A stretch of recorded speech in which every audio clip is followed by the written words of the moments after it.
Hello साथियों, स्वागत है आपका हमारे अपने YouTube channel Ajit art all classes पे। जैसा कि इससे पहले जो हमने आप लोगों के लिए बौद्ध धर्म से रिलेटेड आप लेके क्लास बनाई थी, वो भाग 1 में आप लोगों को हमने बताया था कि बौद्ध धर्म कहाँ जन्म हुआ, क्या माता पिता का नाम था, इत्यादि जो भी चीज़ें हैं उसके बारे में हमने आपके साथ चर्चा की थी। जहाँ पे आपके आगे हमने जो लास्ट आपका वो चैप्टर छोड़ा था, जहाँ पे लिखा था कि हीनयान और महायान संगीतियाँ हो गई थी, लेकिन हाँ इतना लिखा था कि हीनयान जो आपके थे, ठीक है, हीनयान में पाली भाषा और महायान में संस्कृत भाषा का उल्लेख किया गया है। उसके आगे हम देखते हैं, आपको हम बता देते हैं कि हीनयान और महायान में, पहले तो हम आपको ये बता देंगे हीनयान और महायान में क्या अंतर है, तो उसके बारे में हम देख लेते हैं कि जो बौद्ध धर्म था, आप लोग ये चीज़ समझ लीजिए कि जो बौद्ध धर्म था इसको 2 भागों में बांटा गया, ठीक है। एक तो हीनयान, दूसरा महायान, ये 2 संप्रदाय में बटा। जैसे कि हमने अभी तो आप लोगों को नहीं बताया जैन धर्म के बारे में। जैसे जैन धर्म जो है आपके लिए 2 संप्रदाय में बटा हुआ है, एक श्वेतांबर और एक दिगंबर। हालांकि वो ज़्यादा इम्पोर्टेंट अभी नहीं है, उसको हम बाद में बता देंगे इसके बाद। लेकिन होता क्या है कि बौद्ध धर्म से ज़्यादातर आपसे रिलेटेड गुफाएं मिलती, ठीक है। तो बौद्ध धर्म को जानना आपके लिए ज़रूरी है, इसलिए हमने बौद्ध धर्म के बारे में आपको चर्चा हमने की है। तो ये जो दूसरी क्लास हम आपके लिए भाग 2 में बना रहे हैं, ठीक है। तो ये बौद्ध धर्म में बौद्ध धर्म जो था वो, यानी बौद्ध की मृत्यु के बाद ये जो संप्रदाय था, यानी कि ये धर्म था जो 2 संप्रदाय में बट गया था। पहला जो था हीनयान और दूसरा महायान शाखा में बट गया था। अब हम देखते हैं इसमें महायान और हीनयान में क्या अंतर था, क्यों बटा, क्या इन लोगों की मेंटलिटी थी, क्यों अपने अपने विचारों पे ये लोग अटल थे, ठीक है। तो सबसे नंबर 1 पे देखते हैं, लिखा हुआ हीनयान में, हीनयान के जो लोग थे वो लोग बुद्ध को क्या मानते थे, वो लोग बुद्ध को महापुरुष माना गया, लिखा हुआ है। ये लोग बुद्ध जी को जो है महापुरुष मानते थे, ठीक है, ना कि देवता। और इसी के विपरीत जो महायान शाखा के थे वो लोग बुद्ध जी को देवता मानते थे। जैसे आज की डेट में मान लीजिए सरदार वल्लभ भाई पटेल को हम महापुरुष मानते हैं, भगवान राम को हम देवता मानते हैं, ठीक है, इत्यादि। अपने अपने धर्मों में जो भी देवता और महापुरुष मानते हैं वो अलग चीज़ है, ठीक है। तो देवता हीनयान के लोग जो महापुरुष मानते थे और महायान शाखा के जो हैं वो बुद्ध को देवता मानते थे, इतना अंतर था, ठीक है। आगे हम देख लेते हैं, दूसरे नंबर पे लिखा गया है, हीनयानी लोग प्रतीकों की पूजा करते थे, ठीक है, जो बुद्ध जी के प्रतीक होते थे, यानी कि बुद्ध से रिलेटेड जो भी प्रतीक होते थे उनकी वो पूजा करते थे। लेकिन महायान शाखा के जो थे वो मूर्ति पूजा करते थे। ये लोग प्रतीकों की पूजा करते थे बुद्ध जी के, और ये लोग बुद्ध जी की मूर्ति की पूजा करते हैं। जैसे आज की डेट में हम लोग क्या करते हैं, राम जी, सीता जी, हनुमान की और इत्यादि की जो भगवान जितने भी हैं उन लोगों की, हम कृष्ण जी की, राधा जी की, इत्यादि लोगों की हम पूजा करते हैं, वो लोग महायान शाखा के अंतर्गत आते थे, ठीक है। हीनयान के लोग क्या थे, जैसे प्रतीक होता है उनका, बुद्ध जी का प्रतीक मान लेते हैं कोई भी, ठीक है, स्तूप वगैरह जो भी है प्रतीक, उसकी पूजा करते थे हीनयान के लोग, ठीक है। तो ये नंबर 2 पे क्लियर कर। अगला हम देखते हैं नंबर 3 पे, लिखा गया है बुद्ध का पूर्व जन्म नहीं होगा। ये हीनयान लोगों को मानना था, जो हीनयान संप्रदाय था उन लोगों का मानना था कि बुद्ध का पूर्व जन्म नहीं होगा, ठीक है, ये हीनयान लोगों का मानना था। और महायान शाखा के जो अंतर्गत जो लोग उनकी पूजा करते थे उनका क्या मानना था कि बुद्ध का पूर्व जन्म होगा, ठीक है। जैसे कुछ लोग मान लेते हैं कि हमारे देवता जो हैं दूसरे रूप में आएंगे, दूसरे नामों से आएंगे, ठीक है, कह देते हैं लोग ना, बहुत लोग, कि हमारे देवता जो हैं उन दूसरे नामों से जन्म लेंगे त्रेता युग में, द्वापर में, इस तरीके से। वो तो उस समय में क्या होता था कि इन लोगों का मानना था महायान शाखा के अंतर्गत। लेकिन हीनयान लोगों ने कहा कि बुद्ध का पूर्वजन्म नहीं होगा, ये उनका मानना था। तो ये इतना अंतर था, ठीक है। अब होगा या नहीं होगा ये हम नहीं जानते, लेकिन इतना जो आपका जो हीनयान महायान शाखा के अंतर्गत जो मानना था इन लोगों का, वो हम आप लोगों को बता रहे हैं। याद रखें कि इससे रिलेटेड जो आपके प्रश्न आते हैं वो पूछे जाते हैं, इसका क्या मानना था। ठीक है, आगे हम चौथे नंबर पर देखते हैं। प्रचार प्रसार का माध्यम पाली भाषा था। जो हीनयान के लोग थे उनका जो इन धर्मों से रिलेटेड जो प्रचार प्रसार का माध्यम था वो पाली भाषा थी। ठीक है, इनकी जो भाषा थी वो पाली भाषा थी। ठीक है, अगर अगली हम दूसरी शाखा में देखते हैं महायान शाखा में, तो इनका जो प्रचार प्रसार का माध्यम था वो संस्कृत भाषा था। ठीक है, हीनयान के लोगों का पाली भाषा था, लेकिन अपोजिट साइड में देखते हैं महायान शाखा के अंतर्गत, तो उनका प्रचार प्रसार का माध्यम जो था वो संस्कृत भाषा था। ठीक है, इन दोनों में इतना अंतर था। उनका पाली भाषा था, पाली भाषा में उन्होंने उपदेश दिया था, वो आगे हम अभी बताएंगे भी। और प्रचार इनका जो महायान शाखा के अंतर्गत था, उनका प्रचार प्रसार का जो माध्यम था वो संस्कृत भाषा था। ठीक है, तो ये नंबर 4 पे क्लियर कर। आगे हम देखते हैं नंबर 5 पे क्या है।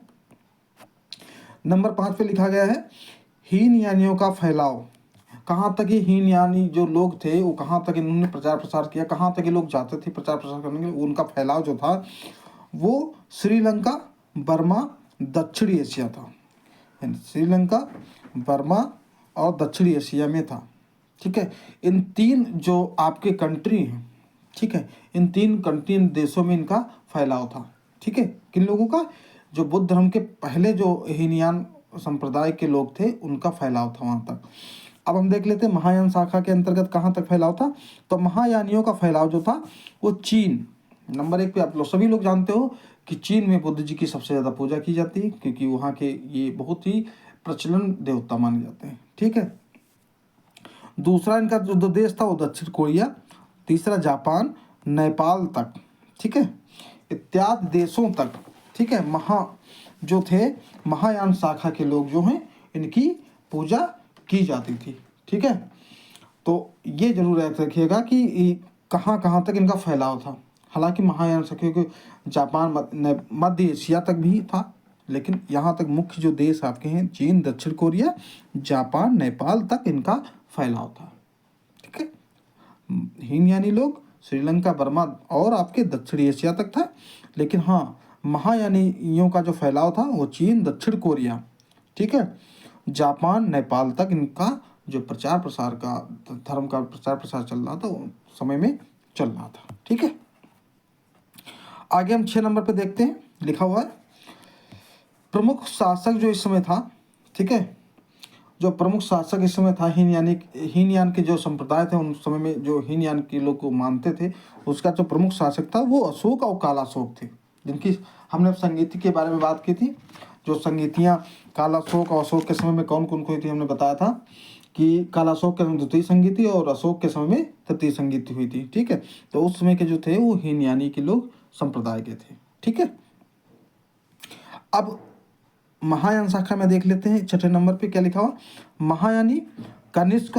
अब कनिष्क जानते हो, हमने बताया था कि चतुर्थ बौद्ध संगीत जब हुई थी आपकी कुंडन और कश्मीर, यानी कि राजा कनिष्क जो उस समय था वशमित्र अशोघोष की अध्यक्षता में, उस समय जो क्या था राजा वो कनिष्क था। ठीक है, तो यहाँ पर महायानी कनिष्क, धर्मपाल, हर्षवर्धन, देवपाल आदि, अब ये जितने भी राजा हुए हैं वो आपके आने वाले चतुर्थ संगीत के बाद के ही लोग हैं। ठीक है, क्योंकि जैसे आपका कनिष्क जो चतुर्थ संगीत में हुआ था, और धर्मपाल, हर्षवर्धन, देवपाल इत्यादि जो है पाल शैली की, ये सब आपके शासक और कलाकार हैं। ठीक है, तो यहाँ तक तो आपकी बात हो गई हीनयान और महायान शाखा के अंतर्गत क्या अंतर है संप्रदाय में, कि क्यों इन लोगों को मानते थे। जैसे कि हमने अभी इससे पहले वाले भाग में हमने आपसे उल्लेख किया था कि दो जो बौद्ध धर्म है 2 संप्रदायों में बटा, एक हीनयान एक महायान। तो आपको समझाने के लिए हमने ये बता दिया कि हीनयान और महायान में क्या अंतर था, क्यों लोग अलग हो गए 2 शाखाओं में। तो इनमें जो अंतर है आपको लोगों बता दिए, नोट कर लीजिएगा, ये बहुत ही मोस्ट है, आप लोग समझ तो चुके ही हैं, लेकिन नोट इसको जरूर कर लीजिएगा जिससे कि आप लोग भूले ना। ठीक है, आगे हम देखते हैं। ठीक है, जो लिखा हुआ है प्राचीन काल में बौद्ध शिक्षा के 3 केंद्र थे। ठीक है, आपको सामने दिख रहा होगा स्क्रीन पे। प्राचीन काल में जो बौद्ध शिक्षा के थे वो प्रमुख कौन से केंद्र थे? 3 केंद्र थे। ठीक है, नंबर 1 पे लिखा हुआ है नालंदा। ठीक है, यहाँ पे लिखा है नालंदा। दूसरा लिखा गया है बल्लवी, यानी कि गुजरात में पड़ता है। ठीक है, बल्लवी जो है वो गुजरात में पड़ता है। और तीसरा लिखा हुआ है विक्रमशिला। ठीक है, अब ये बहुत इंपॉर्टेंट आप लोगों के लिए, ये याद रखिएगा। ठीक है, जो आपका लिखा गया है नालंदा, नालंदा सभी लोग जानते हैं बिहार में है। ठीक है, वल्लभी गुजरात में पड़ता है। ये गुप्त काल के दोनों समय हैं। ठीक है, जब गुप्त काल चल रहा था उस समय का ये समय बताया गया, नालंदा वल्लभी। और विक्रमशिला जो था उस समय जो पाल शासक थे तब ये विक्रमशिला की स्थापना की गई थी। ठीक है, उसमें पाल शासक थे। अब हम देख लेते हैं, इसमें लिखा गया है, पहला पॉइंट देखते हैं, राजगृह। राजगृह में क्या लिखा गया? मगध के राजा बिंबसार ने बौद्धों के विकास के लिए विलवन नामक, ठीक है, विलवन नामक विहार बनवाया था। बिहार का मतलब ये नहीं है कहता बिहार अलग होता है, बिहार कोई राज्य नहीं है। बिहार का मतलब होगा रहने स्थान हेतु। ठीक है, जैसे चैत्य और विहार, अभी आपको हम आगे नई जो गुफा आएगी आपकी अजंता में, चैत्य विहार, एक चैत्य होता है एक विहार होता है। चैत्य में क्या होता है? पूजा गृह मानते हैं उसको, चैत्य बोलते हैं। और विहार का मतलब होता है कि निवास स्थान है। तो ठीक है, तो यहाँ पे लिखा गया मगध के राजा बिंबिसार ने बौद्धों के विकास के लिए विलवन नामक विहार बनवाया था। ठीक है, विलवन नामक एक ऐसा स्थान था जहाँ पर लोगों को ठहरने के लिए, रुकने के लिए, रात को विश्राम करने के लिए एक विहार बनवाया था। ठीक है, तो ये राजगृह इसको बोलते हैं। आगे लिखा गया है, अब हम अगला पॉइंट देखते हैं क्या लिखा है हेडिंग। तो यहाँ पे अगली पॉइंट में हेडिंग लिखी गई है बौद्ध धर्म के प्रधान केंद्र। ठीक है, यहाँ पे लिखा है बौद्ध धर्म के प्रधान केंद्र कौन कौन से थे। तो नंबर 1 पॉइंट पे लिखा गया है तिब्बती इतिहासकार लामा तारानाथ ने बौद्ध कलाओं के लिए 3 प्रमुख शैलियाँ वर्णित की। ठीक है, तिब्बती इतिहासकार था हमारा लामा तारानाथ जिसका नाम था। ठीक है, उन्होंने बौद्ध कलाओं के लिए 3 प्रमुख शैलियाँ वर्णित की। कौन कौन सी शैलियाँ, उसका हम नाम देख लेते हैं। नंबर 2 पे देखते हैं। ठीक है, यहाँ पे देखते हैं, पहला जो है देव शैली। ठीक है, देव शैली, इसका मतलब ये है, आप देव शैली के आगे ब्रैकेट में देख रहे होंगे लिखा हुआ है बिंबसार मगध। अब ये हम पूरी आपकी चर्चा कर लेते हैं कि क्या इसका मतलब है। देव शैली के आगे लिखा गया है बिंबसार। अब इसलिए लिख दिया हमने बिंबसार क्योंकि यह जो शैली थी मगध में प्रचलित थी। बिंबसार और कामा मगध लिखा हुआ है, तो ये समझ लीजिए देव शैली जो थी यह शैली मगध में प्रचलित थी। ठीक है, जिसके संस्थापक जो थे वो बिंबसार थे देव शैली के। ठीक है, इसीलिए हमने बिंबसार कामा मगध लिख दिया यहाँ पे। तो देव शैली के संस्थापक बिंबसार थे और ये क्या था कि मगध में शैली प्रचलित थी, इसलिए देव शैली को हमने आगे ब्रैकेट में बिंबसार कामा मगध लिख दिया। नोट कर लीजिएगा। ठीक है, आगे देखते हैं, दूसरे नंबर पे लिखा गया यक्ष शैली। ठीक है, ब्रैकेट में लिखा है श्रृंगधर थे। क्यों थे अभी ये देख लेते। यक्ष शैली जो थी, जो यह शैली जो थी वह सम्राट अशोक के समय में प्रारंभ हुई। ठीक है, यक्ष शैली सम्राट अशोक के समय में प्रारंभ हुई। ठीक है, और इसके संस्थापक जो थे वो श्रृंगधर थे। ठीक है, जैसे कि देव शैली में हमने बताया कि बिंबिसार संस्थापक थे, मगध साम्राज्य में जो विकसित थी, प्रचलित थी, उसी तरीके से ये शैली जो है इसके संस्थापक श्रृंगधर थे। ठीक है, लेकिन इसके जो ये किस सम्राट के समय प्रारंभ हुई, वो अशोक के समय में आरंभ हुई थी। ठीक है, ये दूसरे नंबर की बात होगी शैली की।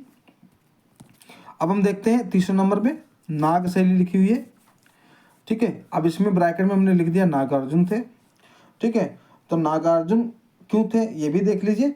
जो यह शैली जो थी, ठीक है, यह शैली प्रसिद्ध आचार्य जो थे नागार्जुन के समय में, यानी कि नागार्जुन जो थे हमारे तीसरी हमने आप इससे पहले अभी आपको हम पढ़ाया नहीं, आगे हम पढ़ाएंगे। जो पाल शैली में एक ग्रंथ है अष्ट सहस्त्र प्रज्ञा पारमिता, वो 3री शताब्दी में उन्होंने इसका क्या किया है, चित्रित किया है। ठीक है, तो उन्हीं का नाम यहाँ पे है नागार्जुन। ठीक है, नाग शैली जो है हमारी, वो यह शैली जो आचार्य नागार्जुन के समय 3वीं शताब्दी में प्रचलित रही है। ठीक है, इसका प्रमुख केंद्र बंगाल था, जहाँ पर यह शैली चल रही थी उसका प्रमुख केंद्र क्या था, बंगाल था। लेकिन जो नाग शैली के ऐसे मान सकते हैं कि प्रसिद्ध जो आचार्य नागार्जुन थे, उनके समय में ये 3वीं शताब्दी, ठीक है, 3वीं शताब्दी में यह प्रचलित रही है। तो ये तीनों शैलियों के बारे में हमको बता दिए, यहाँ के बौद्ध धर्म के प्रधान केंद्र माने गए हैं, जहाँ पे बौद्ध धर्म से रिलेटेड इत्यादि शैलियों का उल्लेख किया गया है। आगे हम देखते हैं कि बौद्ध धर्म से रिलेटेड कौन से कलाकार हैं। तो यहाँ पे लिखा गया है, इसके प्रमुख कलाकार धीमान और उसका पुत्र वित्तपाल हुआ।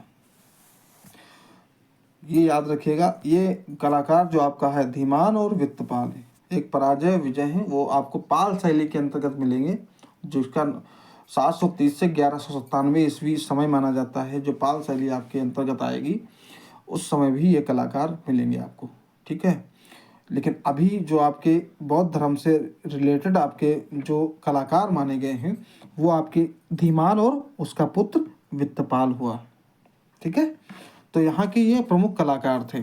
ठीक है, आगे यहाँ पे नोट में हमने लिख दिया है, देखते हैं क्या लिखा है। तो नोट में लिखा गया है कि विश्व स्तर पर, ठीक है, विश्व स्तर पर देखा जाए तो गौतम बुद्ध के समय चीन में, ठीक है, चीन में कंफ्यूशियस, ठीक है, गौतम बुद्ध के समय चीन में कंफ्यूशियस के समय विचारधारा, भारत में वैदिक विचारधारा और ईरान में जरथ्रस्ट विचारधारा का बोलबाला था। ये एक आपको बहुत ही नोट में इसलिए लिख दिया है कि आप लोग कंफ्यूज मत होइए। जब विश्व स्तर पर अगर बौद्ध धर्म जब चल रहा था तो उस समय जो चीन में उसका नाम जो दिया गया कन्फ्यूशियस के नाम से विचारधारा चल रही थी, और भारत में वैदिक विचारधारा के नाम से चल रही थी। ईरान में जो था वो जरथ्रस्ट के नाम से विचारधारा जो है उसका बोलबाला चल रहा था। ठीक है, तो इन विचारधाराओं के नामों पर इस समय विश्व के ऊपर, ठीक है, भारत में अलग विचारधारा चल रही थी वैदिक विचारधारा, और चीन में कन्फ्यूशियस विचारधारा चल रही थी, और ईरान में जरथ्रस्ट विचारधारा का बोलबाला चल रहा था। ठीक है, तो ये तो होगी आपके विचारधाराओं की बात। आगे हम आपकी देखते हैं कि जो आपका दूसरे नंबर पर दिया गया है, इसके आगे का पॉइंट आपको हम बता देते हैं। ये तो आपकी होगी बौद्ध धर्म से रिलेटेड जितनी भी आपको हमने जानकारी जुटाई, और अनेकों बुकों से हमने बहुत कुछ संग्रह करके पूरा आपको हम बता दिए हैं। ठीक है, हालांकि अब आगे की जो चीज़ें हैं वो भी हम आपको बहुत ही इंपॉर्टेंट चीज़ें बताने जाने इसी के बौद्ध धर्म से रिलेटेड। ठीक है, तो आप देख लीजिए, इसको बोलते हैं भारत का इतिहास। ठीक है, इसी में है आपका। ठीक है, तो इसमें देखते हैं लिखा गया है नंबर 1 पॉइंट पे विष्णु, यहाँ पे जो लिखा गया है विष्णु, एक मिनट, हाँ, यहाँ पे लिखा गया है विष्णु पुराण में भारतवर्ष को भारत मान लिया गया। जैसा कि आप लोग भारत बोलते हो, ठीक है, भारत देश में है, तो कहाँ पे लिखा गया है, तो विष्णु पुराण में भारतवर्ष को भारत माना गया है। ठीक है, ये याद रखिएगा, ये क्वेश्चन 2 बार रिपीट हो चुका है, टीजीटी में भी आ चुका है, और आपके ये भी आपको इम्पोर्टेंट बहुत है कि सेमेस्टर वाइज में जो भी हमारे स्टूडेंट तैयारी कर रहे हैं, जिस सेमेस्टर में ये आपके बौद्ध धर्म सिलेबस में है, वो बहुत ही महत्वपूर्ण है। आप लोग इसको ज़रूर नोट करके रखिएगा, कहाँ से क्या जाता है, आपके आगामी परीक्षाओं के लिए बहुत ही महत्वपूर्ण है। ठीक है, तो इसमें लिखा गया है कि विष्णु पुराण में भारतवर्ष को भारत मान लिया गया। ठीक, तो आप लोग समझ चुके होंगे कि विष्णु जो ऐसा एक पुराण हमारा, जिससे हमने इससे पहले की पुराण की हमने विवेचना की थी, लेकिन आज हम जो आपको बता रहे हैं विष्णु पुराण जो है हमारा, उसमें भारतवर्ष को भारत माना गया है। ठीक है, यहाँ से भारत नाम निकला हुआ है।